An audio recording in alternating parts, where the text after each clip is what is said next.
it's a weird, like we mentioned this, but just before, above Harsha Walia's one criterion, we were looking at Peter Gelderloos criteria, and one of them was, does it have elite support? And I'm just like, and we all agreed on this when we read it out earlier, but like, who fucking cares? Like yes, it can be an indicator if all the elites are against it, for sure. But also, if all the elites are against it, it's not getting passed. It's not going to get passed. Like here in the UK, we have the House of Commons, which is elected representatives, and then we have the House of Lords, which is an inherited title, and that's the process for our laws getting passed. Or a board title, if you have enough money. Board, yeah, you can buy it too. You could buy being a lord. Wait. Sorry, so now I'm going to show my ignorance. Yeah. Oh, hold up. No, I'll go through it again. So it is like what you think it is, yeah. We have representatives, we elect in the House of Commons, and then we have a House of Lords. They're lords. Do they have actual power to, like, yes. legislate? Yeah. It's like a separate parliament, right? There's a reading. Everything that gets passed in the House of Commons goes to the House of Lords. Now, to be clear, only the MPs can actually write laws, to be fair. Okay. But then it goes back and forth in the House of Commons, and there are amendments to it, and it gets tweaked, and little extra sneaky shit gets shoved in, and then it goes to the House of Lords, and they read it like amendment by amendment, and the Lords decide which bits goes through. So, like, they can change a law, but only kind of yes-no change it, and they can pass or fail laws. Like, they have complete voting power.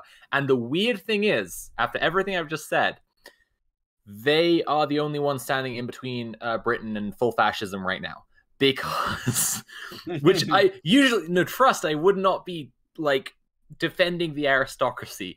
But I have a friend, in fact, I have several, who are trans, who are engaged in activism where they are going to lords and ringing around and having meetings, and they're being like, hey, this policy would be really, really bad. So if you care about human rights, please don't let that one through. And then the lords vote it down. And like, it went out of the House of Commons, all our elected representatives, because they gerrymandered it so much that we have all these Tories, and they control the media to make it so that everyone's fucking brain poisoned. So we have all these Tories in the House of Commons. The Lords are the only ones stopping their horrific bills from going through. It's fucking wild. It's terrifying. It's insane. It is insane. Is this Game of Thrones? Like, y'all? Yeah. I was so blown. I did not know this, but I need to improve my engagement in international issues. I did not know that. It's ridiculous. It's ridiculous. A paradox that is the case, that literally at this point, because of the constant creep of conservative appeal what's the word we're using? Not reactionary, although that's it. Populism. Yeah. Sure. Yeah. That you're relying on. Yes. That's crazy. Elite. We're relying on elites eventually. Yeah. Essentially, I talked about all of this before on the show, but to run you through a really horrifying example really quick. There was a bill called the Police Crime Sentencing in Courts Bill, which everyone was terrified about because it would essentially eliminate our right to protest completely. Like, it was deliberately vague, so it would give police powers to essentially stop any protest any of the time, with up to 10 years in prison for protesting, right? And that was the basis of it. And then it added in all this trespass stuff, which creates perpetuates genocide against Gypsy Romani traveler community, right? Essentially just like anyone who's living nomadically, like necessarily they're trespassing, so they go to jail for trespassing, right? So just all the travelers just in jail. And then they added in shit like you can't lock on. So if you brought a bike lock to a protest for your bike, right, then that's evidence that you were planning to chain yourself to something for protest, therefore way harsher sentence and shit like this. And it got worse and worse and worse and worse. And then the other day, it was read in the House of Lords, and the Lords were like, nah. So that's who killed it? The House of Lords. The Lords killed it. It's not dead. It's not dead. No, It'll that's go true. back to the House of Lords with the amendments in mind, which they can't put through. But then it's also worth mentioning the other bills that they're putting through, which are also increasingly fascist. Is it the national? Oh, what is it? There's a nationality and borders nationality and borders bill, which is all our refugees in camps, and people who've lived here for years. So in our country, they do this thing where they want to fucking basically just like deport a bunch of people who've lived here for years. but like weren't necessarily born in this country. Yeah, real quick, there was a thing called the Windrush scandal because a boat called the HMS Windrush brought a lot of people from the Caribbean into the UK when it was still an empire, and those people, many of them don't have documents evidencing whatever, but they've lived here for like 70 years and they're being just shoved back into a country that they've never meaningfully engaged with, don't speak like a language, and have a cultural connection to, and they're just like deporting these people who've been in the country for like 70 years. That's what it's part of. It's part and parcel of those horrific like punishments. It's a punishment basically if you've not been born in this country but lived here for years and years. It's like, okay, well, you had a bit of weed in your sock, back to Jamaica, right? Basically. We had back in the day we had that over here with like a lot of people from different Pacific islands or whatever that they call them overstayers and all this kind of stuff. And it got to like the police doing what they call dawn raids, like just, like kicking down doors and just dragging people out and deporting them immediately or whatever. There was eventually like an amnesty, but it was horrific. And there was so many people that had come over for like work and stuff, like people that had been paying taxes for decades or whatever, even despite not being, like proper citizens. Even like stuff like, there was people that were the descendants of people that were brought over here, like blackbirded, like as slaves and stuff. And it's just then getting the door kicked in and taken back to like Tonga, where they've never been and they don't know anyone there and don't speak the language and stuff. But so the bill that I was talking about, Shafiq, my mod, actually correctly said in the chat, it affects second generation immigrants now. So people who've been born here. It's fully evil. And all these kinds of laws were literally at the behest of these lads. The lords, the lords get to choose. Either bought their way in there or been born into it. And also bishops is a thing apparently in the House of Lords. It's bishops. If you're a bishop, you get to sit in on the House of Lords. So of course. Nuts. But only like a bishop within like the Christian kind of church thing, of course, yeah. I don't know if there's an Islamic version of a bishop, but they're absolutely not allowed to sit. There's like different like denominations. There's like Jamaican churches. That, we haven't changed. I mean, we don't have the separation of church and state. We're just fully. I mean, the Queen is the head of our parliament, and like, it's absolutely the royal family chosen by God too, right? Yeah, it's very cool. It's a very cool situation. What were we talking about? Or non-reformist reform. I'm just gonna jump up for a minute. Sure. All right. It's just like we are. So if you use the criteria like, do the elites oppose it? It's like we right now are like literally better off if the elites are on our side, like the most definitional elites, lords. We need the lords on our side to protect democracy right now. It's kind of a weird situation we're in. So that definition does not work for non-reformists. I've never been a follow the royal family person. I just knew enough to know that it was a thing, but I also knew enough to know that it was like a symbolic thing, right? That there wasn't really a monarchy. But there's clearly a aristocracy.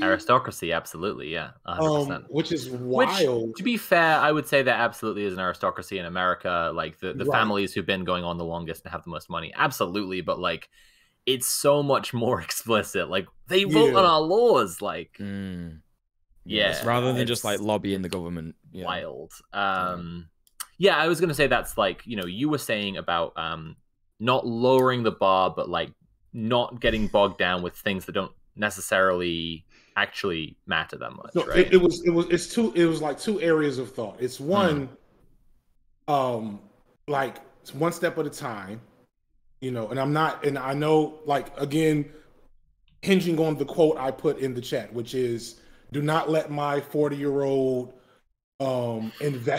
cis hetero invested in benefiting from the status quo thought supersedes your desire to throw bricks, if that's how you feel, right?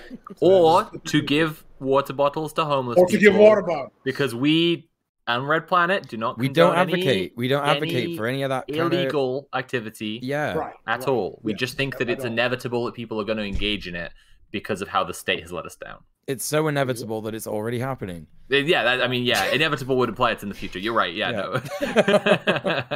Can I read Tesseract's comment? So they say that so Commons writes the laws, the lords pass them through, and the bishops can only move diagonally. That's fun. Sorry to cut everyone off with that.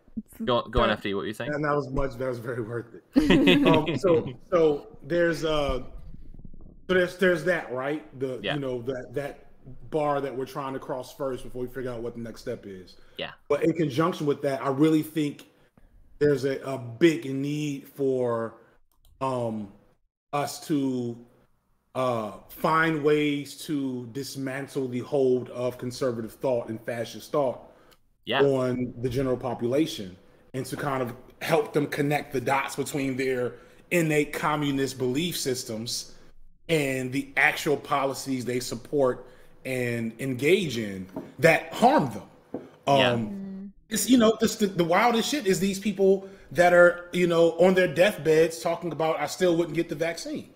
You know? Like, it's not a LARP. Like we had a little bit of a joke about one of those earlier, because there was this famous neo-Nazi and he just died, which was funny. But other than that, like, yeah, it's very sad. Like, people rejecting stuff that would be for their very immediate best interest, like a vaccine. Yeah. Well, I think this aligns with what we say on our show, because the idea of what we set out to do is create a space away from those kind of politics that you were saying that Anansi was talking about in their video, right? Where it's just like, we're just dunking on people and we're not actually getting anything done. Like, this is the whole, like, this is what we want to do. And in the sort of stuff that we're advocating for our audience to do, like go out, join unions, get involved in mutual aid networks, they are eventually going to come across some people who are of these conservative reactionary thoughts, because, like you said, a lot of these people are voting against their best interests. They're working class people, they're conservative. And so eventually a mutual aid network is going to help a conservative not die, or, like, not starve, right? You know what I mean? Yeah, no, and then for real, eventually they will be like, but... now wait, because obviously, like, you say that straight away, just having come back from whatever you're doing, but like, in theory, when that conservative goes, holy shit, like, all that shit that I've been taught about these crusty anarchists who are, like, helping me and giving me free medicine and stuff like that, it was all wrong. So we're, in terms of, like, taking those ideas out of people's heads, I think personally that is way better than helping people is the best way. It has to be. It has to be, right? Well, it has to come from a place of humanity. I think that deprogramming all the programming that people receive from the media is a tricky thing, and it depends on the person. And so I brought up my girlfriend's dad already. He's a very different kind of media consumer to, for example, my mom, right? My mom is middle class. She's an academic. I honestly think, even if she saw this clip, she wouldn't mind me saying she's a little bit of an intellectual snob. She does like to feel she's smarter than people, and which she is. She's an academic. She's smart as hell. My mom's smart as hell. Just shout out to my mom. But she like does like to hear that there's kind of other areas of research that have already been done and thought into things, right? And the other day she was saying that, like, people who went to private schools shouldn't be allowed to run the country, and this is my new tactic with her, right? Is when she's saying something, I just put a label on it so that she can, like, maybe go and research if she's interested. So she's like, people who went to private schools shouldn't be allowed to run the country. And I go, Simon, what you're complaining about right now is called the dictatorship of the bourgeoisie. And what you're advocating for is called the dictatorship of the proletariat. Now, that's not entirely true, but I was being cheeky. But, like, she's like, oh, that's interesting.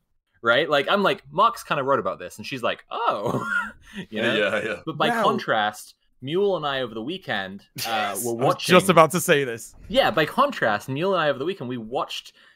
This is a horrifying insight into what fun lives the Red Planet hosts have. But we sat around together, really baked, and watched Joe Rogan interviewing Jordan Peterson. And we were saying how could you, like, so these guys Like, if they heard that's actually a thing already, the idea you're saying is already a thing, and you can look it up and it's got this name, they would hate it, right? Yeah. And it's like that branding, like so many, especially, I mean, this is not to get super into the gender dynamics, but this is especially an issue with dudes, right? Is if they didn't invent it themselves, it doesn't count. Yeah. And if it was invented by something they heard is bad already, especially is terrible. But by contrast, like, you know, there are different kinds of people, and that's a kind of very person to person thing. Yeah, F.D, you were going to say something and I cut you off before. I don't know, but I have something else I was going to say. I'm going to say that. Go ahead, yeah. So many elements of this is tied to identity. There was you guys remember Adam Ruins Everything? Yeah. That was, and he had one episode that I thought was really good where he talked about how their show was genuinely ineffective because Dunning-Kruger effect and some other big word for people will double down on their fuckery when challenged on it, no matter how much. Backlash effect, I think, or something like that. Backlash effect, yes, I think that was it.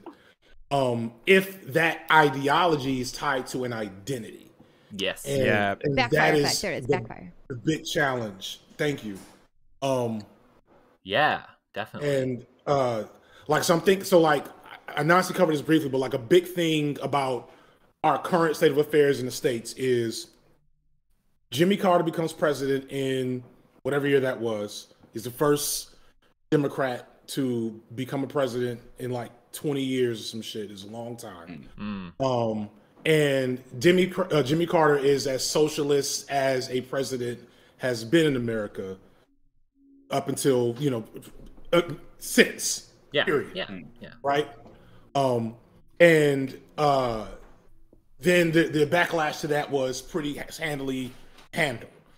Clinton comes and gives us neoliberalism, which, you know, everybody was, you know, Bush and Reagan were doing it too, but Clinton gave it a liberal flavor, a progressive flavor to it. You know what I'm saying? He had his educated wife next to him. That was a part, you know, it was lots of all the pieces that we know now that we didn't know at the time that kind of have us where we are. But the backlash they don't talk about is that when Clinton came into power and really killed the Republican Party at the time by basically using their own political rhetoric, but also black people and women. You know what I'm saying? That's basically what they did. They said still police state, still neoliberalism, but also black people and women. They signed NAFTA, and here's where the trick happens. Newt Gingrich and all these like hyper-conservative, essentially fascist entities, they buy all these radio stations in the states, in middle America, in states like Ohio and Pennsylvania, where these jobs were being, outsourced because of NAFTA, and they spread the propaganda for literally 20 years. Literally 20 years unchecked of propagandizing this entire population of Americans who were the people that gave Trump the election in 2016. Totally. Because even though Hillary Clinton had never, Hillary Clinton's awful, right? Still take over Trump. And she had never actually had a Senate seat in New York. But like these people who had never been governed by Hillary Clinton hated her so much because she was the face of NAFTA to them based on this radio talk, this conservative talk radio, your Rush Limbaugh's, Michael Medved, etc. And that was Ben Shapiro. You know what I'm saying? Oh, totally. Oh, totally. Yeah. Yeah. So Well, I mean, it's an interesting thing because we're talking about like the brands that policies come through under, right? We talked about, do you like the Affordable Care Act? Yeah, I love it. Do you like Obamacare? No, right? No, it's communism or whatever, right? And it's those radio hosts play a big part in what people are taking to calling weaponized unreality. Like there's this second reality you have to live in to be a GOP voter increasingly in the 21st century. Like, and those radio hosts were the beginning of it, where they realized that the best ways to get like loads and loads and loads of listeners was to just keep on lying, like just keep going about how absurd and how extreme all the evils of the Democrats were, and like it, we're eating babies now.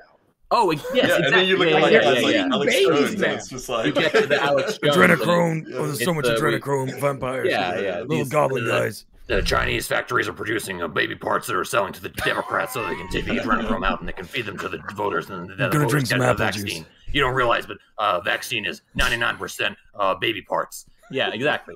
And it's like you have to live in that reality to support the GOP now, right? And so backstory is that I've been doing research into conspiracy theories. I've always been interested in them, but now I've been reading the academic literature on why people believe conspiracy theories for the last year or so for a big project I'm working on, and out in March, by the way, if people are interested.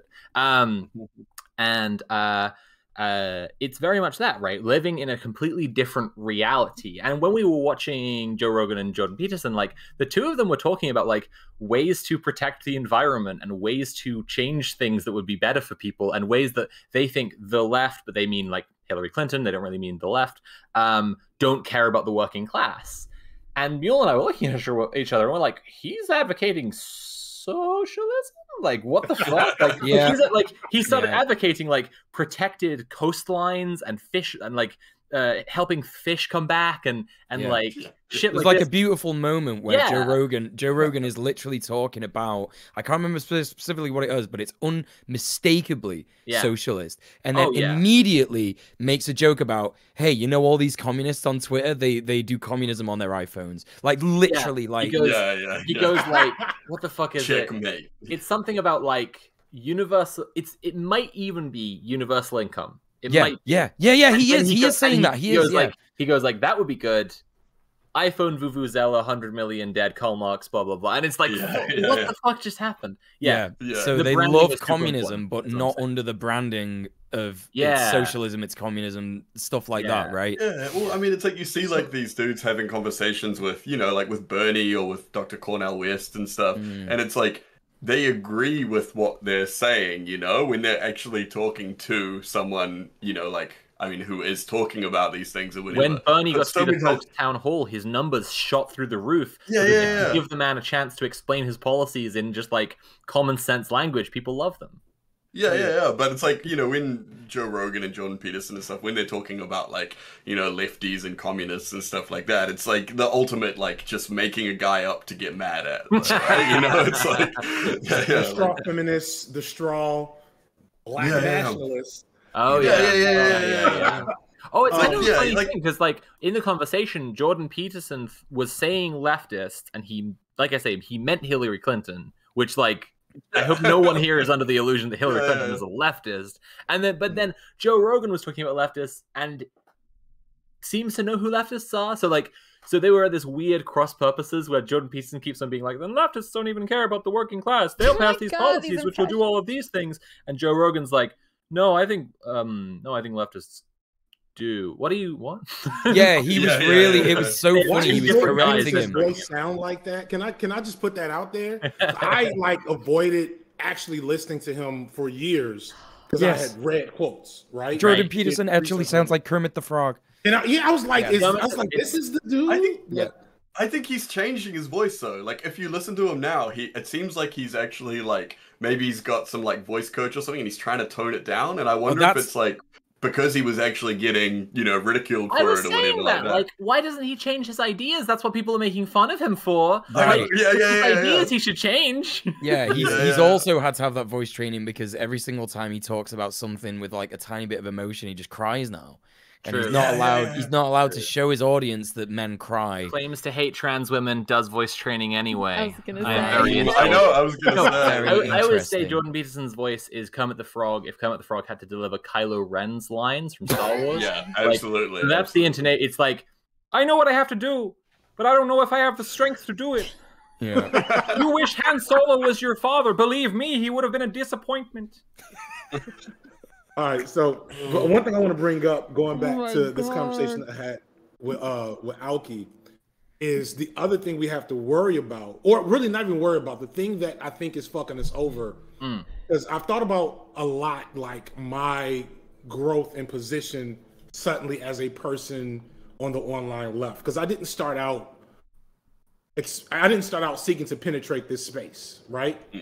I wanted to just talk about black movies and make jokes and be like, I wanted to very much be a Lindsay Ellis. Lindsay Ellis was my biggest inspiration. I think that came across in the Breaking Bread video. And Lindsay Ellis, although obviously left leaning, is not. I don't know her politics. Let me not even get into that because I don't know who is going to do something after the fact. Let me just stop there. What I'm saying is, when I made this Bo Burnham video and seasoned it with critical race theory, I suddenly became a YouTuber. And I suddenly saw like my AdSense check for the month, and I was like, "Oh shit!" Now I'm uncomfortable. You know what I'm saying? And like now just for the sake of my own moral compass, I need to force some type of like message out that is going to require a certain level of dissonance to be broken if you're going to watch my videos. So the first video, the first thing I talk about, the first video after Bo Burnham, the first thing I talk about is the riots in the East St. Louis race riots, which were at their core a labor dispute. And I say all this to say that the thing I've been talking to a lot of my peers about is being co-opted as a leftist entertainer, which is what I am. I'm very clear about that.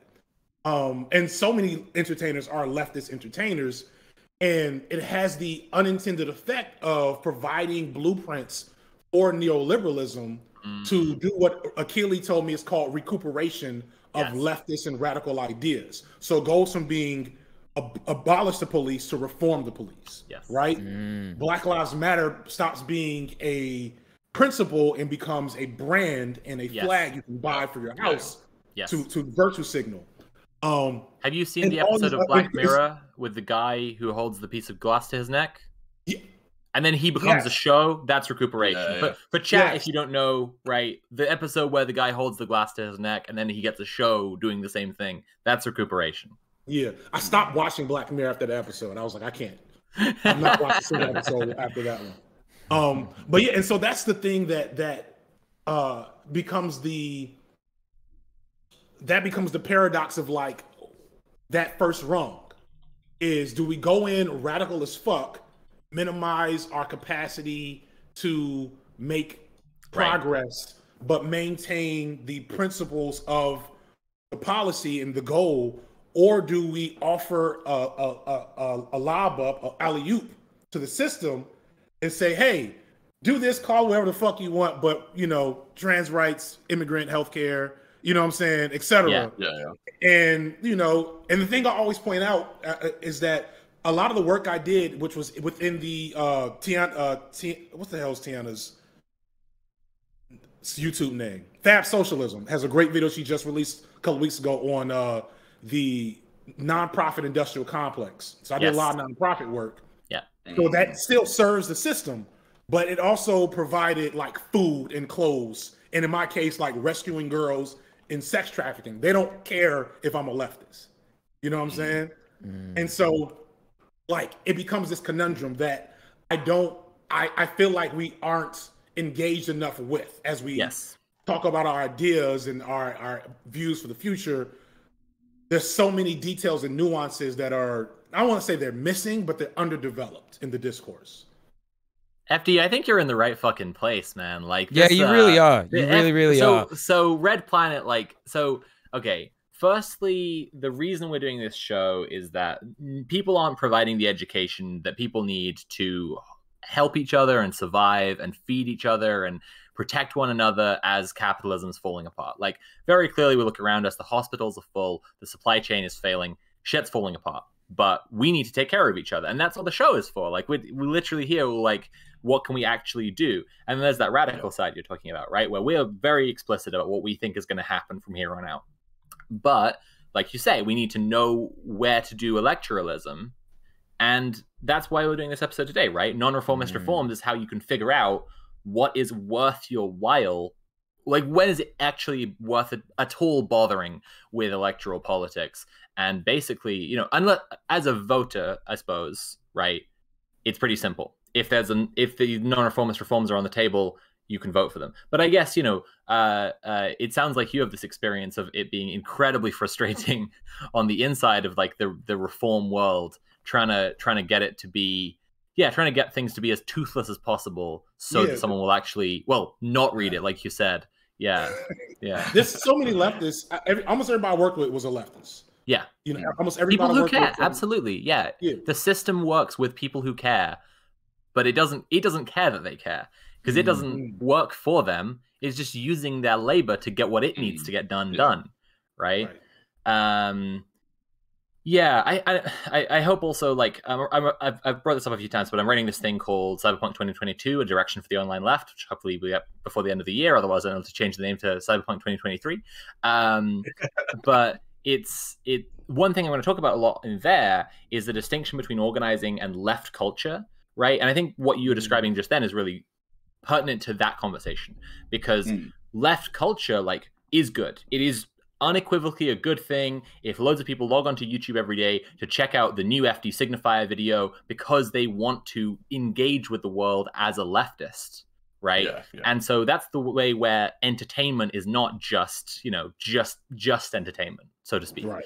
But as you say, it can easily be co-opted. It can easily just be, people can be entertaining while appealing to leftist ideas, but, like, what are they actually doing? Even if they're a leftist who means it and is sincere, what are they even doing then? Like, even before the recuperation, even before someone comes in and they're the F.D Signifier imitator, right? You're imitating Lindsay Ellis, and then they're imitating you, but they're just like, they are way more to the center, or they're even a little bit right wing, and they're trying to do the same thing, but they're pushing other ideas, right? But even before that, your content, like, what does it do? Right. And that's where I'm making this distinction. And this is not to attack you. Like, what does my content do? But but that's all left culture. And then we have to, like, look at where we can actually be trying to shape, like, the world that we want without content, like actually doing something that actually has an impact in the world. Like, that's why we have Red Planet, is because we want to have people learning really directly about how to change things. And we even give people homework every week, to, like, go out and engage with things a little bit. The first week, we told everyone to join a union.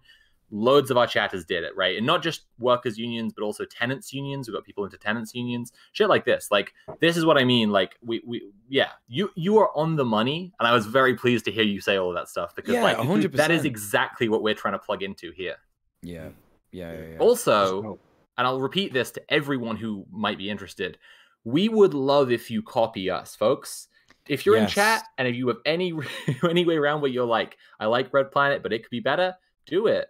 Just do it. Yeah. We absolutely want as many people as possible to be, like, providing this stuff and, like, organizing in this way, and also working together, like, having FD Sig and we had Thought Slime, Luna Oi, like, having people on, and we had a Nancy last week. Having people on is a huge part of it, because we want to build, like, a system together, an ecosystem where we're all, the shared audience is there and they care about doing something. I made a joke earlier in chat, which was like, Theory Tube is dead, long live Praxis Tube. Yes, absolutely. Yeah. I love it.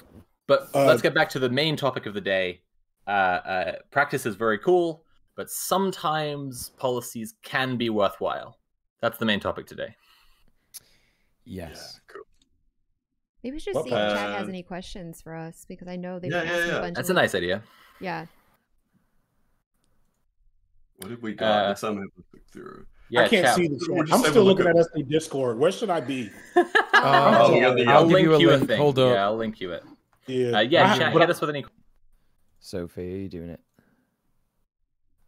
I'm just gonna have a look through some of the comments while people are coming up with questions. But B-Rat's talking about getting sold the aesthetic of resisting the system without actually resisting the system, which I think is a good thing. Like, that's another, that's another thing from capitalist realism, right? Like, you're watching all the lefty content, so you feel like, you're like, yeah, I'm a leftist because I consume the lefty content, as opposed to, like, actually going out and doing things, like, in the community or whatever. That's so funny. I was talking to Nicole about this literally just earlier. Yeah, like the idea of, like, the like the consumer identity of the leftist or whatever versus, like, the person that is actually kind of working to achieve leftist goals or whatever. Right. Yeah. So, and another thing I'd add to that whole discussion is that there is, like, there are limits to what a content creator can do. Because for instance, to reiterate, we don't condone anything illegal on this show because that would be against terms of service. Right, but also like in a way more extreme case, right, there was an anarchist recently in the UK who was arrested for a bunch of reasons. Like the dude was very radical and involved with lots of groups. I'm not saying that is right for him to get arrested. I'm just saying that like he was much more serious and engaged than say me. But like one thing that they charged him with was making a video which taught people how to make a bomb, right? And it's like, so going back to FD's like throwing a brick, right? Throwing a brick at a cop car, like, you know, there is a hard limit where a content creator who wants to stay on a mainstream platform cannot tell you, here's how you make a bomb, or here's how to, you know, go and throw a brick at a cop car, some shit like that. Like, we can't say that. Absolutely. And it's like, I think I think that there's like a responsibility with that when anyone is kind of like antagonizing or like anyone who's kind of hyping people up to do things like that. I was really careful with this when I was doing my video that we talked about the other week about, you know, like what to do in a riot and all this kind of stuff, where I think like you could put something in a video and you could be like, here is a responsible and reasonable situation where it might be justified for you to use force or something like that. Right. And then, you know, you can get people that'll watch it and just get real hyped up and they're like, damn, I can't wait to go use some force. You know, like, you know, like that. Like, yeah. You know, and that's another thing. You go for it. That's another thing I think about a lot. I'm sorry, I like clicked away. Where are we at? This is weird talking. I can't see anybody in a timely fashion, but I'm just finished my thought. It's just a meme with me and technology at this point. All right, I'm back with it. And that's another thing I try to be responsible with in terms of like how much you promote ideas that you are not involved. Your skin is not in that game. Oh yeah. You know, I never forget when this is before 2020. This might have been in Baltimore when there was a protest that, you know, had broken out into violence, and I had like friends in my PhD program like, yeah, and I'm like, dude, you're here. It's like, I get your sentiment, but you're here. Exactly. You're not there, and like you need to be reflexive of the fact that if you were there, you would still fucking be here. You know what I'm saying? Yeah. And like, so put it in perspective, Ray Sharp Brooks in Atlanta, that is not far from where I live. And I saw that movement that burned down that Wendy's, like begin to spread around. And it served a sense of cognitive dissonance and the paradox in my head, which is like, okay, it's getting rowdy. What do I protect, or do I, you know what I'm saying? Yeah. No, totally. Yeah. I mean, this is the thing. We try to highlight big wins on the show, and we're not highlighting, you know, we're not saying like violence as a win, because it's not like we don't want people being violent. This is why like the big wins is always us being like, look at these people, they, you know, worked together to do something nice and take care of one another. Yeah. Like, that's it. When you said earlier about like, you know, being careful about using the word revolution, that was like, oh yeah, well, you know, we say the word revolution, but when we say the word revolution, we mean like dual power structures, right? Like I said earlier, like mutual aid networks, unions, all coming together to basically make government redundant, right? So we don't need to rely on it anymore. Yeah, that's our whole shit. There was just a similar thing to what FD was saying. Like at Martel, there was you know, like it was largely like it was a peaceful resistance, kind of like a land occupation, and there were literally people showing up, like, you know, like people that were like, I guess like well-meaning white people that weren't, you know, like they didn't have any skin in the game, that were showing up like, hell yeah, we can't wait to like fight the cops and everything like that. And it's kind of like, okay, like, you know, like if shit does get real, you know, obviously people are going to have to put their bodies on the line. And that is like, for an ally, that is, you know, like that's cool that you're willing to go there and stuff, but it's Maori that have to live with that violence and you know, like the effects of that down the track, you know, like and any police retaliation. Like I know people that have, you know, like literally been put in jail for their association with protest movements where other people have, you know, instigated things, you know, and then they'll just go arrest a bunch, you know, and they don't arrest like the dudes that drove down from like, you know, the North Shore of Auckland or whatever like that. They go, you know, arrest the guys out like living in the bush and stuff. It's exactly. You know, so it's like that's another thing definitely to keep in mind as, you know, like an ally. Sorry, that's away from the no, that's great. That's great. We got a big question here. So Crimson Tinted in chat said, FD referred to having Google Scholar access earlier for research materials. I've always wondered how much the privatization of educational and scholarly content has precluded well-meaning leftists from having the knowledge base needed to resist the appealing aesthetics of non-reformist reform.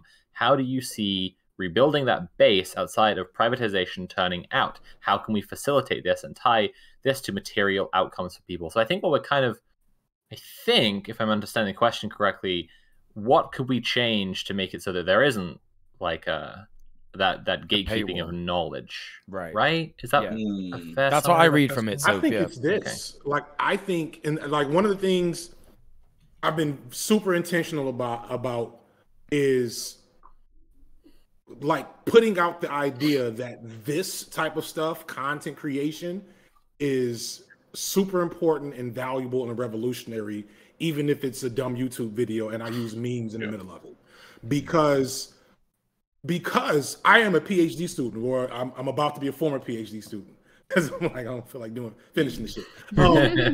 You know, and I'm a PhD student because of X amount of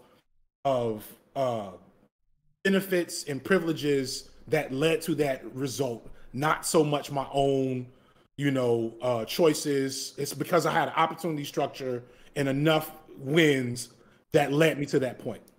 And that's by design. And academia is trash and it's full of gatekeeping and just like the research industrial complex and shit. And so for people who have had, you know, Nicole said, and we chatted earlier that she was in the PhD program, and ContraPoints is in the PhD program. Like, we need all these motherfuckers to hit YouTube, and, you know, we're not going to give you the best stuff. We're not going to give you academic rigor, but we're going to give those ideas and, like, provide those papers. You know what I'm saying? And that is, and then that creates a cultural zeitgeist, so that when I look at my content and I see that, you know, 30% of my viewers are under 25, I'm like, yeah, that's exactly what I want, because that's the form. Those are going to be formative experiences of media for those youth, because we need that, because that affects the decisions we make. I love that. That's so good. In chat, there's actually a question directly for FD. So Jamison89 asks, question for FD, but I'm sure everyone here can relate as a content creator. You mentioned earlier you are on your wife's healthcare after becoming a full-time YouTuber. Do you think that gave you some pause having to be tied to her employment? How many FD signifiers are we missing out on because they're afraid to lose their insurance? So it's not just insurance. Like, we're missing out on, especially when we talk about, you know, minority marginalized voices, BIPOC people specifically, and Black people explicitly. The same barriers that affect everything with Black folks affects our ability to be on YouTube and talk our shit. And I talked about this a lot in Break Bread, which is one of the reasons why, like, Break Bread happened, because I was deciding that I was going to go a more explicitly leftist lane, not like, more left than I was planning, right? And then I, because I'm like, I'm doing this for real, like, I've done a lot of research on the YouTube game, and then joining Nebula, you get access to the power structure to learn certain things. And so when I started reading like the tea leaves, I was like, oh, this is fucked. And I started like researching dead channels of Black, leftists, content creators, and finding all these small channels, finding an Anansi, finding a St. Andrew, etc., and saying, man, these people are like doing powerful, important content. And I've been on the platform since 2006, and I've watched ContraPoints, I've watched Philosophy Tube. Fucking Sophie, quick funny story. So after Break Bread dropped, no, don't shame me. No, don't do this to me. After Break Bread dropped, I was like, you know, I always search for who's talking shit, good and bad. And I found DJ Muel. I wasn't talking shit. I want to be clear on that. No, I wasn't talking shit. I want to preempt this before anyone thinks I was talking shit. I wasn't.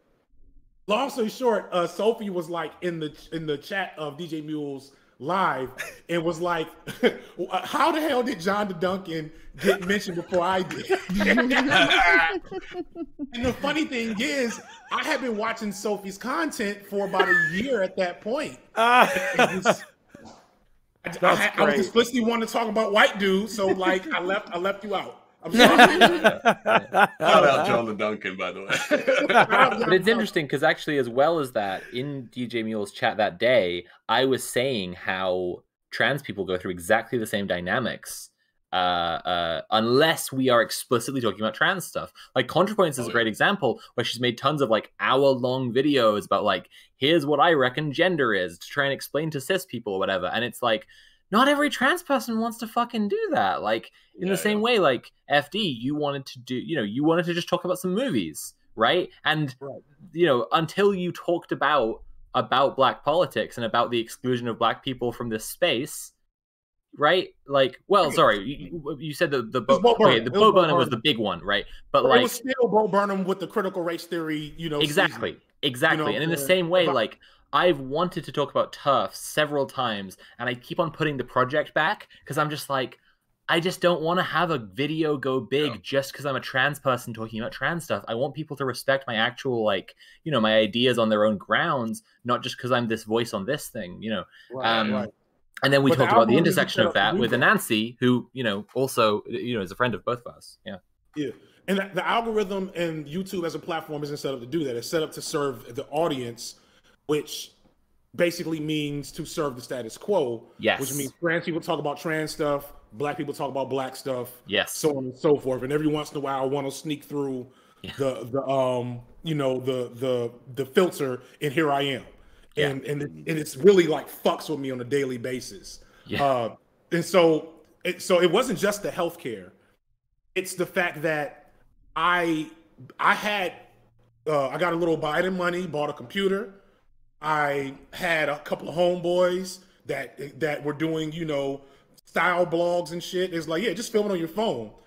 And then, you know, I was good at X, Y, and Z things enough to make a side hustle out of YouTube that, had I not done the Bo Burnham video and, to give myself some credit, been pretty good at like doing the video essay thing, I wouldn't be here.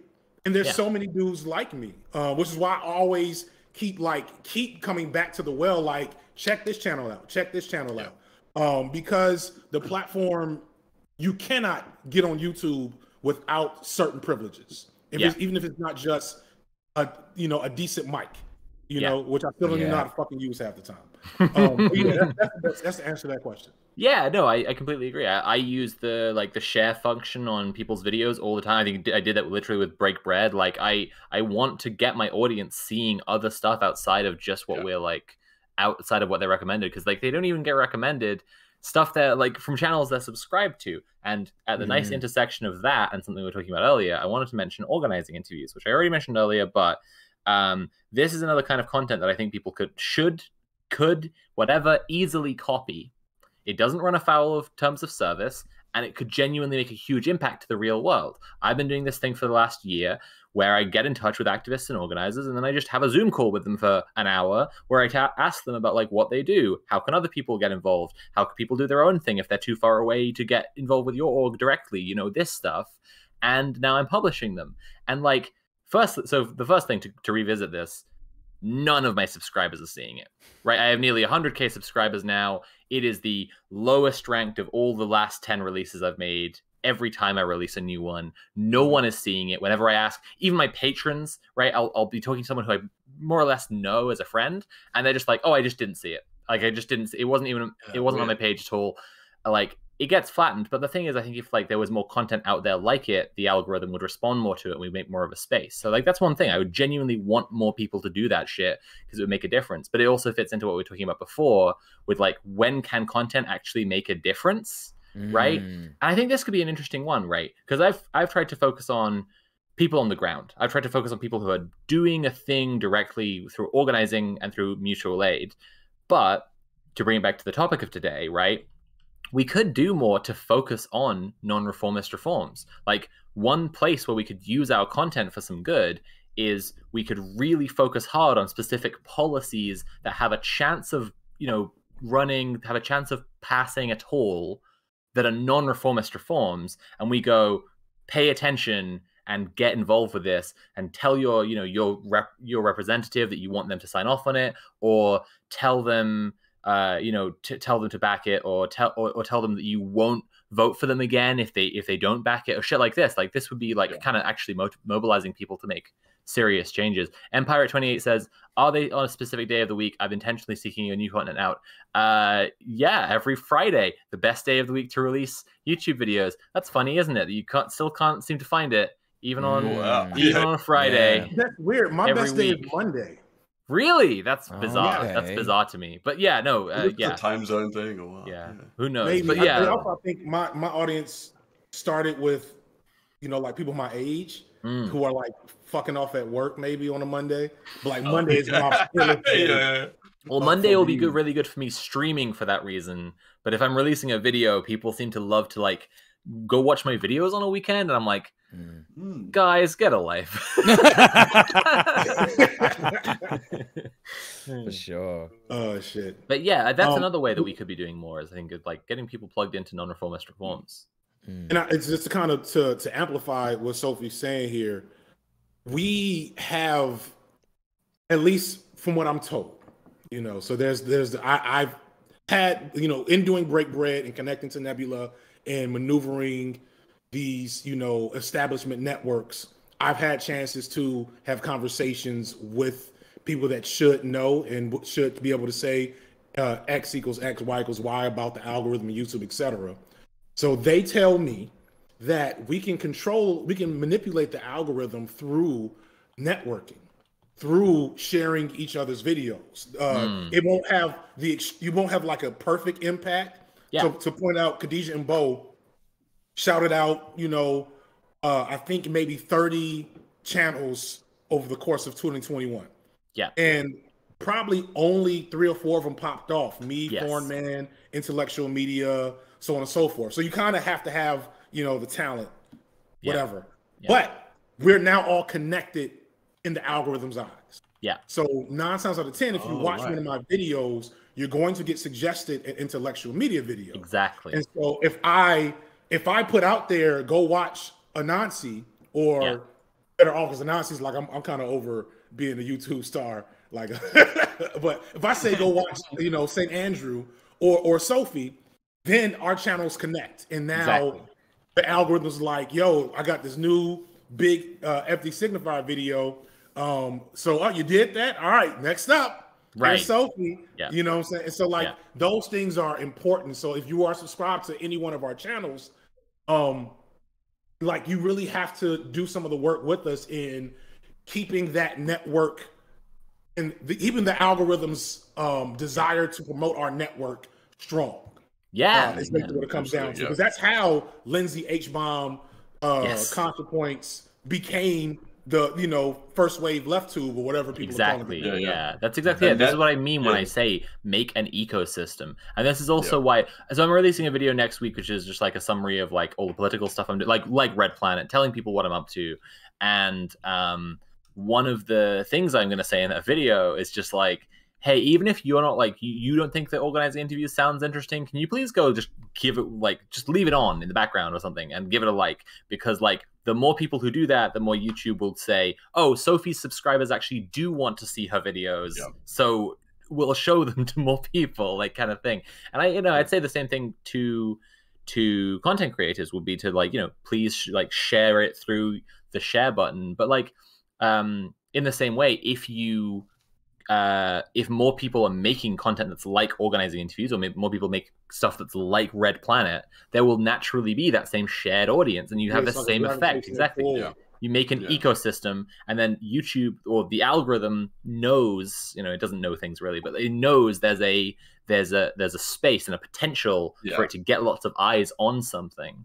Yeah. Sorry, Tim. I was just going to say, Nat's just pointed out in the chat how important this like kind of creating an ecosystem is, and this is what the debate Twitch scene does, and why it's so incentivized and toxic. Yeah, because they're just going on each other's shows all the time. Yeah. Like the cross-pollination sort of thing. And it's because that's part of their model, right? Debating each other and like all that kind of stuff. That's exactly why the algorithm kind of pushes that content. Why a lot of those creators get so big, so quick and stuff. Just because it's it's like kind of a unique meeting of what the algorithm wants to kind of promote and their kind of business model, I guess. And so, most debate streamers are also drama streamers. So as well as having everyone else on the show, when they're not doing that, they'll also just be like, oh, Bad Bunny said this thing. And then so people who then watch Bad Bunny, right, get recommended, oh, you'll love name redacted here, right? Yes. Like, you'll love this guy because he's talking about Bad Bunny. Yeah. Like it's a funny thing. Yeah, so go on. Like I said before, I don't do it as much now as I've been, I don't want to say targeted, because that's not fair to people who've actually been targeted by these groups. But as I've become noticed by some of these entities in the debate streamer world, like when I search my name to see, like I search my name sometimes to find people who I want to promote, because like who's trying to get my attention, right? Yeah, I notice now it's full of clips from these debate streamers, and they're not saying anything about me. They're not in any way engaging with my content or what I'm talking about or me as a person. It's just, I don't know if they're just putting my name in their hashtags so that people that search for me find them. Or that's exactly what it will be. Yeah, that's exactly what it will be. Yeah. Yeah, it's gross. Yeah. 1,000%. Yeah. Yes. But hey, how about non-reformist reforms? How are we talking about that? Yeah. It's funny because like all the stuff you've been saying, FD, is like exactly in line with what we want for the show. So I think we've all got a bit overexcited about talking about that. Yeah. But we should stick to the topic that we're actually meant to talk about today. But blame the chat. The chat asks questions. That's true. That's true. I do blame chat. We're very bad in our integrity on this topic.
And as you will soon find out, you cannot defeat an enemy that you cannot see.